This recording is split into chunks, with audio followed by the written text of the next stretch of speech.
तो महाराष्ट्र सरकार ने साफ साफ कह दिया है कि अब स्कूलों के आसपास जंक फूड नहीं मिलेगा।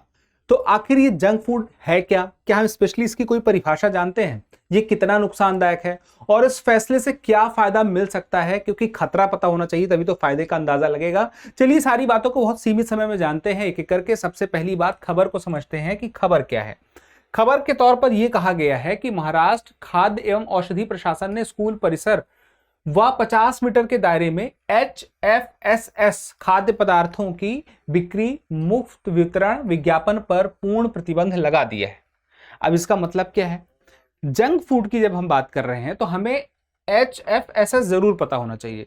HFSS है क्या? देखिए, HFSS का मतलब ये है कि यहाँ पे high fat, sugar and salt. तो हाई फैट HF हो गया, S से शुगर और S से सॉल्ट। इसके बारे में कहा जाता है कि इसमें कैलोरी तो बहुत ज्यादा रहती है, लेकिन ये पोषण इसमें बहुत कम मिलता है। यानी कि प्रोटीन हो गया, फाइबर हो गया, विटामिन हो गए, ये सब इसमें नहीं है। कैलोरी बहुत ज्यादा है। तो ऐसे ये सब क्या है? खाद्य पदार्थ है। अब इसमें ट्रांस फैट, रिफाइंड रहेगा। अब शुगर भी अतिरिक्त मात्रा में, नमक बहुत ज्यादा रहेगा। ऐसे में आर्टिफिशियल फ्लेवर भी इसमें मिलाए जाते हैं। तो ये सारी चीजें बहुत नुकसान करती हैं। हम आमतौर पर जंक फूड में कुछ नाम तो जानते हैं, समोसे को कह देंगे जंक फूड है, लेकिन कुछ उदाहरण और हैं। Vada pav, chips, french fries, burger, pizza, instant noodles, cold drink, chocolate, ice cream, pastry, cake, ये सब जंक फूड के उदाहरण हैं। और ये तुरंत बहुत ज्यादा कैलोरी तो दे देते हैं, लेकिन पोषण कुछ नहीं देते हैं। तो फायदा क्या है? अब दूसरी बात इसको लेकर के ये कही जाती है कि इससे मोटापे का खतरा है, टाइप 2 डायबिटीज का खतरा है, हाई ब्लड प्रेशर का खतरा है, हृदय रोग का खतरा है, फैटी लीवर जो है अपने अच्छे से फंक्शन नहीं करेगा, और उसके साथ ही दांतों की समस्या, सड़न की समस्या हो जाती है। तो ये जो है स्कूल के बच्चों में ये समस्या स्कूल के आसपास के वातावरण से ना आए, क्योंकि स्कूल पहुंचने, स्कूल से निकलने की वो समय, वो माहौल, वो एक खास दूरी पे ये सब चीजें ना हो, इसका प्रयास है। तो इसके साथ ही 5 बड़े फैसले किए हैं। वो ये हैं कि बिक्री व विज्ञापन पर पूरी तरह बैन लगेगा। स्कूल परिसर के अंदर जैसे कैंटीन होती है वहां पे भी नहीं मिलेगा, और 50 मीटर के दायरे में भी। और उसके अलावा जैसे कि सिर्फ स्कूलों की बात में, तो किस प्रकार के स्कूल, सरकारी, प्राइवेट, सब आ गए इसमें। आंगनवाड़ी भी इसमें आ जाएगा। तो कैंटीन व मिड डे मील, अब कैंटीन स्कूलों के अंदर होता है, मिड डे मील जैसे सरकारी स्कूलों में होता है ना कि वो मध्याह्न भोजन मिलेगा, लेकिन उसकी जगह पे नई योजना आ गई थी PM पोषण, जो उसकी जगह पे काम कर रही थी। काम वही है कि उसमें भी बच्चों को भोजन मिलता है। तो वहां पे भी अब क्या कर दिया है? लाइसेंस अनिवार्य कर दिया है। तो कैंटीन में और PM पोषण स्कीम में अब लाइसेंस लेना होगा। जिनको भी जैसे ठेका मिला है कि PM पोषण के लिए आप बच्चों के लिए खाना बनाएंगे और वहां वितरण करवाएंगे, तो अब उन्हें लेना पड़ेगा लाइसेंस FSSAI का। और ये लाइसेंस अब आमतौर पर जो खाने के जो रेस्टोरेंट लोग चलाते हैं उन सबको लेना ही पड़ता है। अब हर स्कूल में फूड सेफ्टी डिस्प्ले बोर्ड व सुपरवाइजर की नियुक्ति होगी। तो एक पूरा बोर्ड बनेगा जो ये देखेगा फूड सेफ्टी को लेकर के वहां पे सारी बातों का ध्यान रखा जा रहा है या नहीं, और एक सुपरवाइजर इन सब चीजों को ऑब्जर्व करेगा। और साल में कम से कम 2 बार औचक निरीक्षण होगा। जैसे कैंटीन का ही निरीक्षण हो सकता है, लाइसेंस तो ले लिया है उसने, पर स्कूल के अंदर की कैंटीन में जो खाने की चीजें मिल रही है गुणवत्ता है कि नहीं है। प्लस औचक निरीक्षण में ये भी देखा जाएगा कि स्कूल कैंपस के आसपास कुछ बिक तो नहीं रहा जिसको हमने प्रतिबंधित किया है।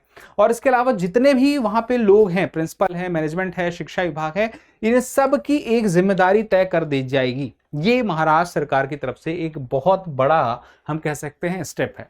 हाल ही में ICMR ने एक बहुत बड़े आंकड़े दिए जिसमें यह बताया है कि 5 से 19 वर्ष के जो बच्चे हैं ओवरवेट हैं, वजन उनका ज्यादा दिख रहा है, मोटापा दिख रहा है, ऐसे 4.1 करोड़ बच्चे, ये हमारे देश का भविष्य है, जो बचपन में ही मोटापे के शिकार हो रहे हैं। और 150% की बात करें तो अल्ट्रा प्रोसेस फूड की बिक्री में वृद्धि 2009 से 2023 के बीच में हुई है। यानी कि जितना फूड 2009 में बिकता था, 2023 तक आते आते उसका 1.5 गुना बिकने लग गया। तो हम ज्यादा खा रहे हैं, हम ज्यादा जंक फूड की तरफ जा रहे हैं, और बचपन से जा रहे हैं। इन्हीं चीजों को तोड़ने का एक प्रयास है। अब इसमें अगली बात ये कह दी गई है कि WHO ने भी कुछ सिफारिशें दी थी। मतलब ये जो सीधी सी बात है, सरकार कोई एक्शन ले रही है तो उसके पीछे कुछ कारण भी है। ICMR की रिपोर्ट हो, यहां तक कि 2020 में महाराष्ट्र की सरकार ने प्रयास किए थे, गाइडलाइन, दिशा निर्देश दी थी, लेकिन उन्हें माना नहीं गया, लागू नहीं किया गया सख्ती से। अब उन्हीं को दोबारा से कुछ नए प्रतिबंधों के साथ में 2026 जुलाई में लागू करने की दरअसल ये कोशिश है। अभी WHO ने कहा कि देखिए, नियमन की सिफारिश करा, यानी कि आप फ्री नहीं छोड़ सकते कि स्कूल का प्रबंधन या परिवार के जो माता पिता हैं वही सब चीजों को खुद से देख लें, वही वो मोटिवेशन के लेवल पे जाके जंक फूड से बच्चों की दूरी बना के रखें। इसके लिए रेगुलेशन बहुत जरूरी है, स्वैच्छिक उपायों से काम नहीं चलेगा और डिजिटल प्लेटफॉर्म पर भी HFSS, तो अब ये HFSS का कोई आपसे फुल फॉर्म पूछे तो आप एग्जैक्टली बताइएगा कि high fat sugar and salt. तो हाई फैट में अगर आप फैट भी याद रखें तो फैट शुगर एंड सॉल्ट, तो मीठा, नमक और उसके बाद फैट, और वो भी हाई, ठीक है। अब यहाँ पे एक बात और याद आती है कि आप जब ये सारी चीजें बता रहे हैं तो उसमें कुछ हमें दुनिया के उदाहरण लेने होंगे। तो चिली ने क्या कर दिया, लेबलिंग सख्त कर दी, मार्केटिंग नियमों में बदलाव कर दिया, शुगर ड्रिंक बिक्री में गिरावट आई। यानी कि ये हुआ कि जैसे हमारे देश में भी ना एक हमने सुना था कि कुछ सामानों का नाम ऐसा ही रख दिया गया कि ऐसा लग रहा था कि इसमें बहुत प्योरिटी है, लेकिन वो प्योरिटी थी नहीं। तो ऐसे उसमें गाइडलाइन है दुनिया भर के देशों में जो सख्ती है कि आप लेबलिंग में गलत भ्रामक जानकारी ना दें। साउथ कोरिया में बच्चों के लक्षित जैसे टीवी विज्ञापन में उल्लेखनीय कमी आई है। आप ऐसे विज्ञापन नहीं बना सकते जो बच्चों को टारगेट करते हो, और बहुत सारे अलग अलग प्रोडक्टों को उसमें क्लासिफाइड कर दिया। ब्रिटेन में भी कह दिया गया कि जो high fat sugar and salt वाले जो विज्ञापन हैं वो रात 9 बजे से पहले नहीं आएंगे। यानी कि ऐसे जो विज्ञापन है रात को 9 बजे के बाद आएंगे, यानी कि बड़े देखें बड़े खाएं, एटलीस्ट बच्चे ना खाएं, यानी कि जो जनरेशन आगे बढ़ने वाली है इनडायरेक्टली, तो इसका मतलब ये हुआ। फिर लंदन में high fat sugar and salt खरीद में इसकी वजह से 6.7% की कमी आई है। अब मैं तो मजाक कर रहा था, मोटा मतलब ये है कि जो बड़ा कोई देखता है सोच समझ के निर्णय एक बार ले सकता है। बच्चे को तो ऐड में देखा तो तुरंत मन किया कि अब ये खाना है, तो फिर वो खाने के लिए उत्सुक होगा। फिर नॉर्वे की बात करें तो नॉर्वे नाबालिगों को लक्षित डिजिटल मार्केटिंग पर उसने सख्ती रखी है। तो डिजिटल मार्केटिंग अगर कोई करता है तो बच्चों को टारगेट अपना, हम कह सकते हैं कस्टमर सोच के नहीं ज्यादा कर सकता है, एक लिमिट से आगे नहीं बढ़ सकता है। अब आगे की बात, सारी बातों में देखें तो महाराष्ट्र ने तो ये कदम उठा लिया, लेकिन हमारे देश में तो कई राज्य हैं, केंद्र शासित प्रदेश हैं। तो महाराष्ट्र ने ये जो कदम उठाया है ये भी पहली बार नहीं है, अब इसको बहुत सख्ती से लागू करवा रहा है 2020 वाले बहुत सारे प्रावधानों को, प्लस ये जो नए वाले 50 मीटर अनिवार्य लाइसेंस और नियमित निरीक्षण वाली बात। इसके अलावा दूसरी बात यह है कि high fat sugar and salt, ये HFSS के लिए, जंक फूड के लिए कोई खास परिभाषा बनी ही नहीं है। और जब परिभाषा नहीं बनी तो इसी को रेगुलेट करना, विनियमित करना थोड़ा सा मुश्किल हो जाता है। और दूसरी बात, राज्य स्तरीय पहल के साथ साथ हमें अब क्या चाहिए कि हमने कहा कई राज्य हैं तो राष्ट्रीय पहल चाहिए, और इसके साथ ही सफल प्रवर्तन कब होगा, जब ना सिर्फ हम सही तरीके से कुछ प्रावधान नियम कानून लेके आए बल्कि उसे निरंतर लागू रखें, और उसके साथ ही अभिभावक जो हैं एक तरफ जिम्मेदारी उनकी है और एक तरफ विद्यालयों में जो शिक्षक हैं उनकी जिम्मेदारी है। जब सभी अपने अपने स्तर पर जागरूक रहेंगे तो शायद हम इस जंक फूड की जो की तरफ जो एक झुकाव हुआ है, लगातार बढ़ा है, पिछले हमने देखा कि जो 150% बढ़ा है, वो हम कमी कर पाएंगे। और ये एकदम बहुत क्लियर बात है कि कहा जाता है कि इससे खतरा हेल्थ को इस लेवल तक का है कि इससे कैंसर तक भी हो सकता है, और हमने जो हृदय, BP, लीवर, ये सब चीजें देखी वो तो थी ही।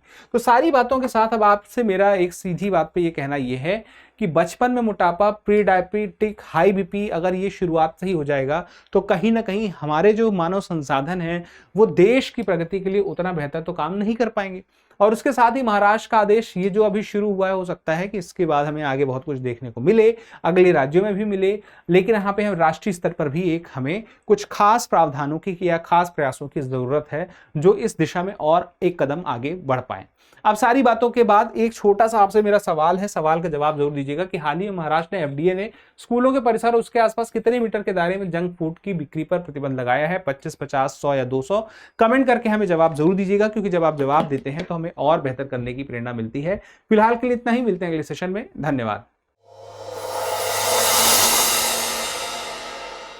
अब एग्जाम की तैयारी को और बेहतर करने के लिए हमारे चैनल को लाइक, शेयर और सब्सक्राइब करना ना भूलें।